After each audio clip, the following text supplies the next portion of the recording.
At exactly 3, 17 inches the morning, 12-year-old Eli Mercer stood alone in a rainstorm beside a freshly dug grave, gripping a blood-covered shovel while the man buried beneath the dirt screamed his name from underground. And 22 minutes later, when the police finally arrived at Blackwater Ridge Cemetery outside the dying coal town of Ash Hollow, West Virginia, they found the boy sitting perfectly still beside the grave, with mud on his face, frost on his eyelashes, and a whisper repeating from his trembling lips over and over again. He said he buried my mother there first.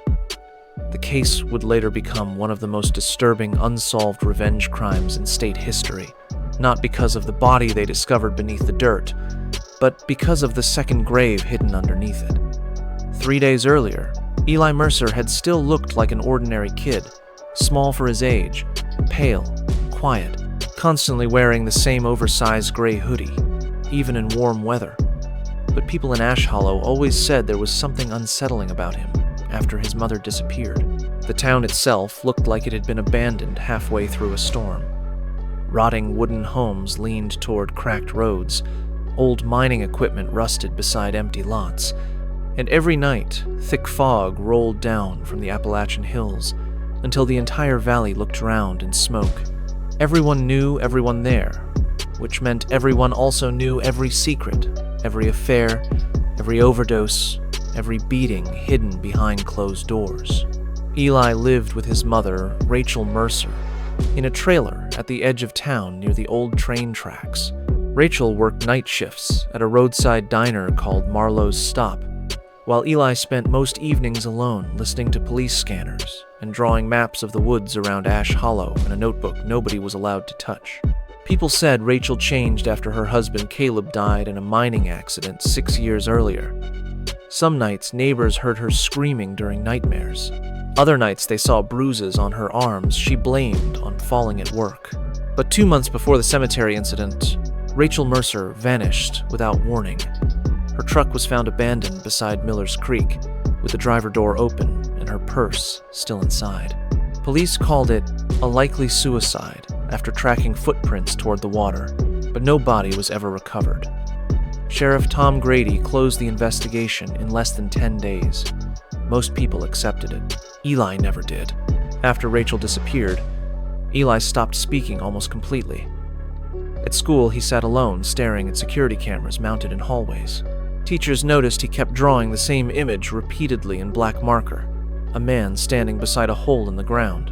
One afternoon, another student stole Eli's notebook and found dozens of pages filled with dates, maps, names, and strange sentences written in shaky handwriting. One line appeared over and over again. He put her under the trees. The school counselor called Sheriff Grady, who dismissed it as trauma grief. But then, strange things started happening across Ash Hollow. Anonymous cassette tapes began appearing in mailboxes. Each tape contained only static at first, until a woman's voice whispered a sentence almost impossible to hear. "Tell my son where you buried me." Panic spread through town after elderly resident Martha Vale suffered a heart attack listening to one. People blamed teenagers making cruel jokes. Others blamed Eli, but nobody could explain how the tapes appeared in locked mailboxes in the middle of the night. Then came the animals. Dead crows started appearing, nailed to trees near the cemetery entrance. Someone painted numbers on abandoned buildings around town. 11, 3, 17, 24. Nobody understood what they meant except Eli, who was seen one night standing in the rain outside the sheriff's office, staring directly at the windows without moving for nearly an hour. Deputy Leon Harker later admitted the boy frightened him more than any criminal he'd ever arrested. "It wasn't anger," he said during an interview years later. "It was like he already knew something the rest of us didn't." The first real crack in the case came from a waitress at Marlowe's Stop named Gina Torres. She told police Rachel Mercer had been terrified during the weeks before disappearing. According to Gina, Rachel once arrived at work with blood on her sleeve and begged to borrow money so she and Eli could leave Ash Hollow forever. When Gina asked who hurt her, Rachel allegedly replied with 4 words that would later haunt the investigation. he knows about Caleb. Before Gina could explain further, Sheriff Grady personally ordered her statement removed from the official file. That decision would destroy his career, because hidden inside the evidence locker beneath the sheriff's station was a cassette tape nobody besides Grady had listened to fully. It had been recovered from Rachel Mercer's truck the night she vanished. At first, it sounded like accidental audio from a car recorder. Rain tapping glass, windshield wipers moving, Rachel breathing heavily. But around minute 7, another sound emerged. A man's voice. Calm. Familiar. You should have left it buried. Rachel began crying. Then came a scream so violent the tape distorted completely before ending in silence. Grady locked the recording away and never reported it. 2 nights before the cemetery incident, Eli broke into the sheriff's office. Security footage showed the boy entering through a side window at 1:13 a.m., carrying nothing except a flashlight and a backpack. He stayed inside exactly 14 minutes before disappearing into the storm. The evidence locker had been opened. Rachel's tape was gone. By the next morning, someone had spray-painted a message across the town water tower in massive white letters, visible from nearly every street in Ash Hollow. I found her. Panic exploded.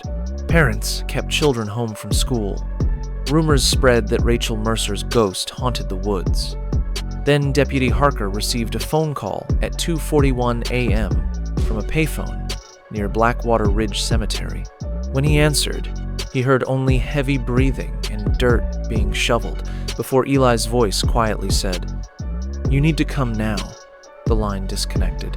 Harker drove through pouring rain up the cemetery road alone because Sheriff Grady strangely refused to respond to the call himself. By the time Harker arrived, thunder shook the hills hard enough to rattle gravestones. His headlights swept across the cemetery and stopped on Eli Mercer, standing beside an open grave, soaked completely, holding a rusted shovel. At first, Harker thought the grave was empty. Then he heard coughing from underground. A man buried chest deep beneath wet soil was clawing upward in terror, his fingers bleeding against the mud. Harker recognized him instantly. Deputy Nathan Cole, one of Sheriff Grady's closest friends. Cole screamed that Eli tried to kill him, but before Harker could pull him free, Eli calmly pointed the flashlight deeper into the grave. Beneath Cole's body, partially exposed by the digging, was a human skeleton wrapped in fragments of a faded diner uniform. Around one wrist hung a silver bracelet engraved with the words Rachel Mercer. Deputy Cole immediately began sobbing, not from pain, from recognition. And then, with rain hammering the cemetery and lightning flashing across the hills, Eli finally looked up at Deputy Harker and spoke the first full sentence anyone had heard from him in 2 months. That's not where he originally buried her. Deputy Leon Harker felt the freezing rain running down the back of his neck as Eli Mercer pointed the flashlight deeper into the grave, and for one impossible second, nobody moved, because Nathan Cole's terrified crying mixed with the sound of mud collapsing around Rachel Mercer's skeleton created a noise so unnatural it barely sounded human anymore. And suddenly Cole lunged upward, screaming that Eli was lying, that the boy was insane, but Harker grabbed him before he could climb out, and noticed something that made his stomach drop instantly. The dead woman's jawbone had been shattered, as if someone had struck her repeatedly before burial, and wrapped around her ribs was a length of heavy mining chain, identical to the type once used at Blackwater Ridge Mine, before its closure 7 years earlier. The same mine where Eli's father, Caleb Mercer, supposedly died in an equipment malfunction. No investigator had ever questioned. Within 20 minutes, the cemetery flooded with police vehicles. Ambulance lights flashed across the wet gravestones, and Sheriff Tom Grady arrived looking less shocked than furious, his face pale beneath the rotating red lights, as officers pulled Nathan Cole from the grave half-conscious and covered in mud. But Eli never took his eyes off Grady. Even while paramedics wrapped blankets around him, the boy stared silently at the sheriff like he had been waiting for this exact moment for years. The next morning, Ash Hollow woke to the biggest scandal in town history. News vans crowded the streets. Reporters stood outside the sheriff's department broadcasting live about the cemetery boy case. Rachel Mercer's remains were confirmed through dental records before noon, instantly destroying the suicide narrative Grady had pushed for months. Yet what disturbed investigators even more was the condition of the grave itself. Rachel had not been buried there recently. Soil analysis showed the body had originally decomposed somewhere else before being moved to Blackwater Ridge only days earlier, which meant Eli's final sentence at the cemetery was true. Someone had relocated the corpse, and somehow the boy knew it. State investigators arrived that afternoon and immediately separated Eli from local police after discovering multiple missing files connected to Rachel Mercer's disappearance. During questioning, Eli barely spoke, but when Detective Mara Vasquez from Charleston asked how he found the grave, he quietly slid a cassette tape across the table. "He mailed it to me," he whispered. The tape contained audio so disturbing, detectives later described it as nightmare fuel. At first, there was only static and distant rain. Then came a man's voice, breathing heavily while dragging something across dirt. A shovel struck rock. A woman cried softly in the background. Then the same voice calmly said, "Nobody's going to find you under the trees." Rachel screamed Eli's name before the recording abruptly stopped. Detective Vasquez immediately recognized the voice. Sheriff Tom Grady. But before she could confront him officially, Grady disappeared. By evening, his patrol SUV was found abandoned near the old mining roads north of town with the engine still running and blood smeared across the steering wheel. No sign of the sheriff himself remained. That night, the power went out across most of Ash Hollow during a violent thunderstorm, and Deputy Harker admitted something he had hidden for 6 years. Caleb Mercer's death inside Blackwater Ridge Mine had never been an accident.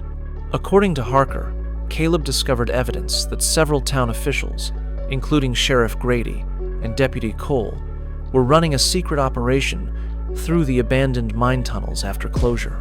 Illegal chemical dumping, weapons, storage, missing person trafficking rumors. Nobody knew the full truth because Caleb died before he could expose them. Official reports claimed a tunnel collapse crushed him alone underground, but Harker confessed there had been no collapse. Caleb's body was found with blunt force trauma to the skull. The report had been altered under Grady's orders. Rachel Mercer discovered the truth years later while sorting through Caleb's old belongings. She found hidden photographs taken inside the mine shortly before his death. Photographs showing Grady, Cole, and several unknown men moving plastic-wrapped bodies through underground tunnels. That discovery sealed her fate. Detective Vasquez reopened both murder investigations immediately. But by then, Ash Hollow had become poisoned by fear. Residents locked doors before sunset. Anonymous phone calls flooded the sheriff's department. Someone spray-painted snitch across Gina Torres's house after she testified about Rachel's fear. Then Gina vanished. Her car was found outside Marlowe's stop, with the headlights still on and coffee spilled across the dashboard. Security cameras showed a hooded figure entering her vehicle at 1:08 a.m. before driving away. The figure appeared unusually small, almost child-sized. Meanwhile, Eli Mercer stopped acting like a traumatized boy entirely. He became focused, cold, calculated. Detective Vasquez noticed he always asked specific questions investigators themselves had not yet considered. Did they search Tunnel 12? Did they check the drainage chambers? Did Cole tell you about the Red Room yet? When asked how he knew these details, Eli would only answer, "My father showed me." At first, detectives assumed he meant memories. Then they searched Eli's trailer. Hidden beneath loose floorboards in his bedroom, they discovered hundreds of pages of handwritten notes documenting movements around Ash Hollow for nearly 2 years. Vehicle plates, meeting times, cemetery visits, sheriff patrol routes, maps of underground tunnels, even transcripts of conversations recorded secretly through police scanners. One notebook contained only names, 23 of them. Several belonged to missing persons from surrounding counties dating back almost a decade. Half had red X marks beside them. At the center of the notebook, Written in black marker deep enough to tear through the paper were 5 words. They buried them all alive. Detective Vasquez realized something horrifying then. Eli had not stumbled onto the truth recently. He had been hunting it for years. That same night, state police finally entered the abandoned Blackwater Ridge mine after discovering recent activity near Tunnel 12.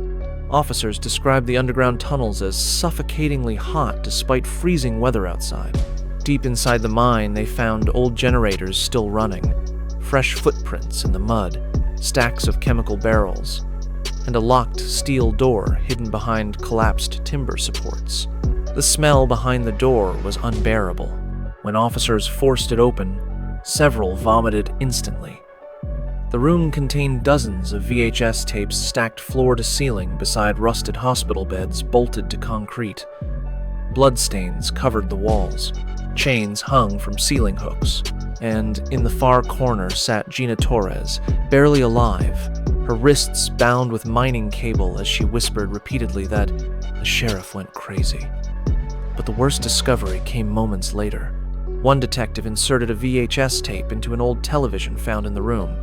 Grainy footage flickered onto the screen, showing Rachel Mercer tied to a chair inside the exact same chamber months earlier, bruised and crying, while Sheriff Grady paced in front of her holding a revolver.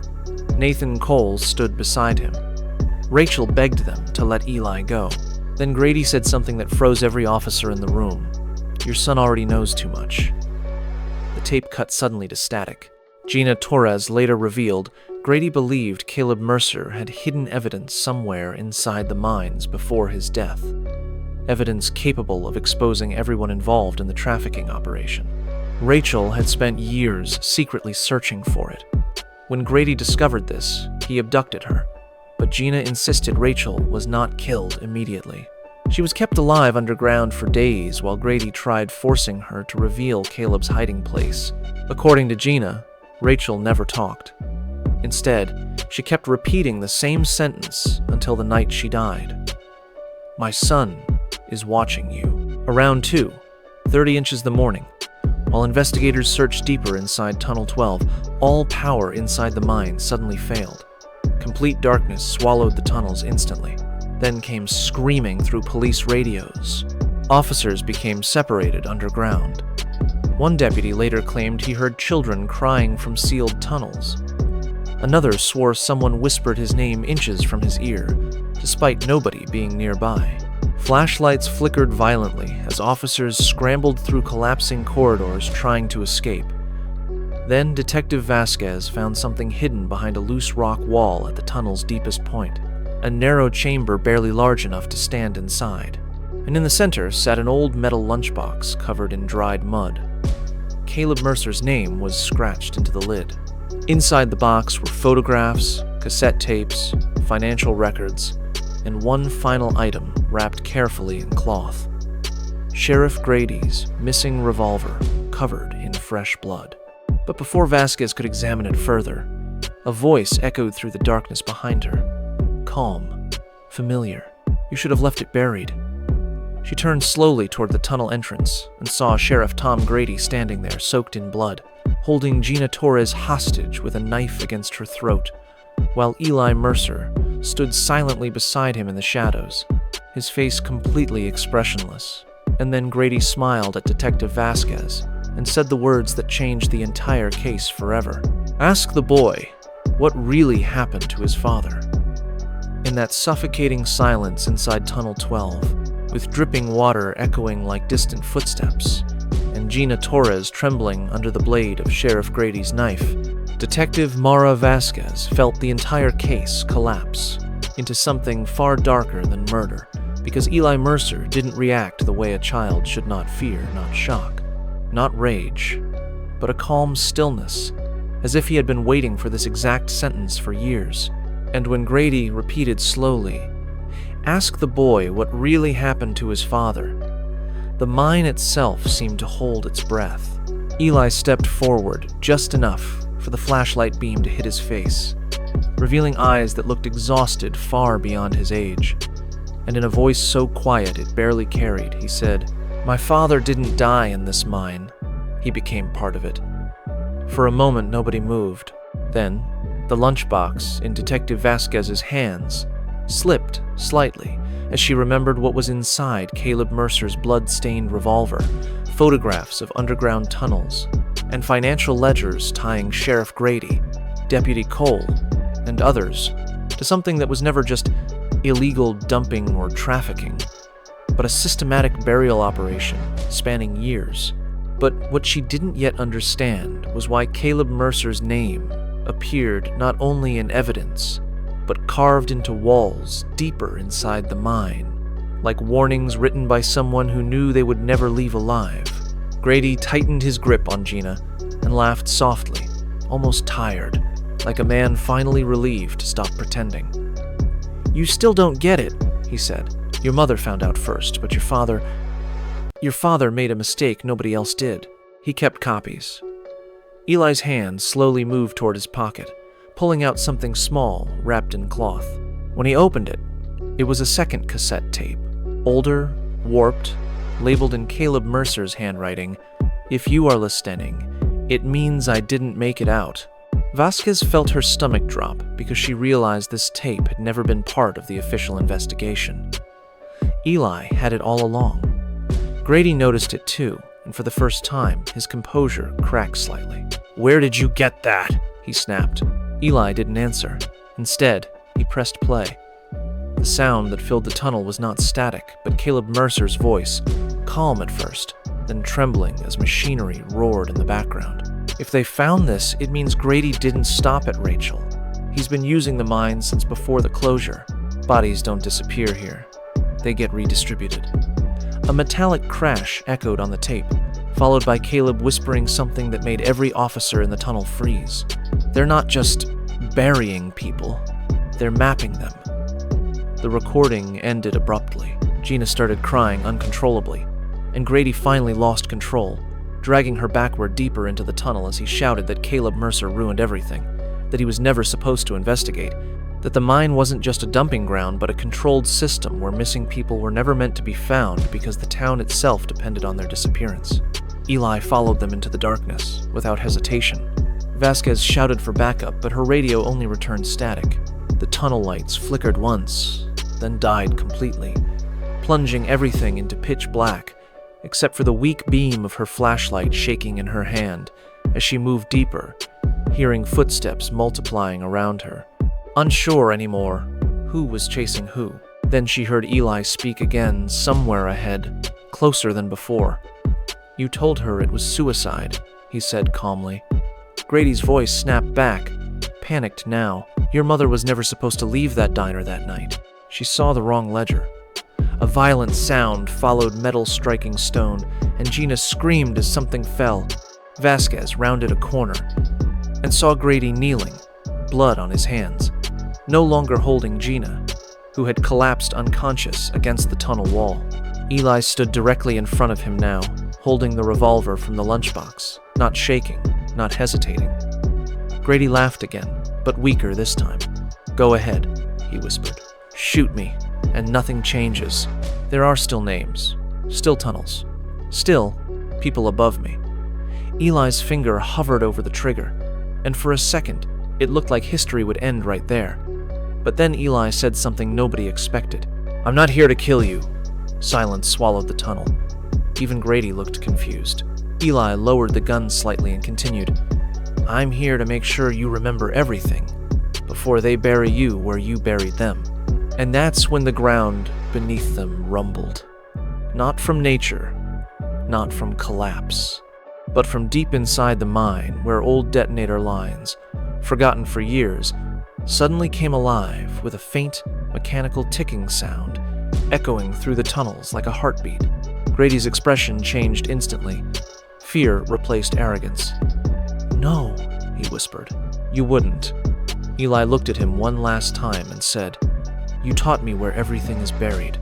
Somewhere far above them, faint sirens began approaching, but too late, because the tunnels started to shift, old supports cracking, dust falling like rain, and Detective Vasquez realized with horror that Caleb Mercer hadn't just hidden evidence in the mine.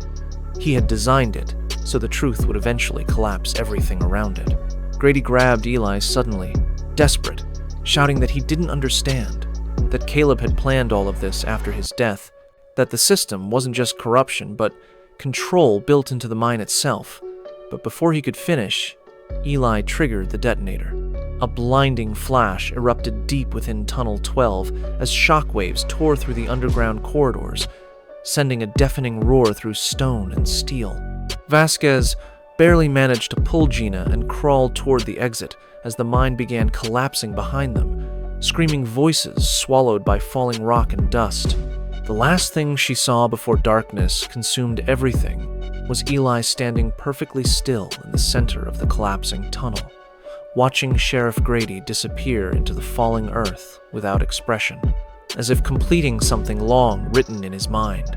Hours later, when rescue teams arrived at Ash Hollow, Blackwater Ridge Mine was gone sealed under thousands of tons of collapsed rock.